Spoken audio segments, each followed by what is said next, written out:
नमस्कार शेतकरी मित्रांनो, स्वागत आहे तुमचं आपल्या लोकप्रिय यूट्यूब चॅनलवरती। शेतकऱ्यांना जो पीक विमा आहे तो पीक विमा मिळालाच पाहिजे।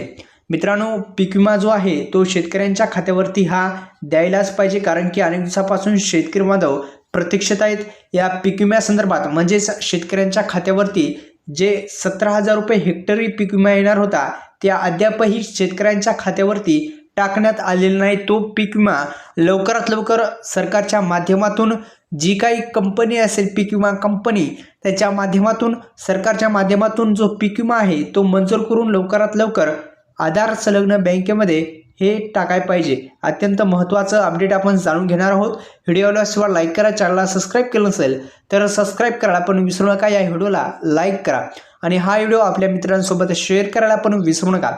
पीक विमा संदर्भात एक महत्त्वाचं अपडेट म्हणजे शेतकऱ्यांना अद्यापही जो पीक विम्याचे पैसे आहेत ते शेतकऱ्यांच्या डीबीटी मार्फत आधार संलग्न बँकेमध्ये टाकण्यात आले नाहीत। लवकरात लवकर हे पैसे जे आहेत ते शेतकऱ्यांच्या खात्यावरती यायला पाहिजे।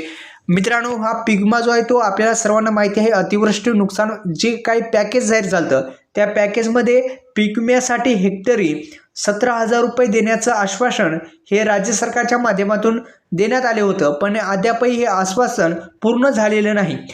राज्याचे मुख्यमंत्री असतील, उपमुख्यमंत्री असतील यांनी लवकरात लवकर हे जे पीक विमा आहे आणि कृषी मंत्री असतील या कृषी मंत्र्यांनी सुद्धा हे पीक विमा शेतकऱ्यांच्या खात्यावरती लवकरात लवकर का होईना पण टाकाय पाहिजे। दुसरे म्हणजे सरकारने लवकरात लवकर शेतकऱ्यांची कर्जमाफी ही करायच पाहिजे। आणि आता हिवाळी अधिवेशन चालू आहे आणि या हिवाळी अधिवेशनामध्ये कर्जमुक्ती संदर्भात सुद्धा सरकारला हे धारेवर धरलं पाहिजे। अत्यंत महत्त्वाचं म्हणजे शेतकऱ्यांची कर्जमाफी ही झालीच पाहिजे आणि पीक विमा पण मिळालाच पाहिजे। धन्यवाद। जय शिवराय।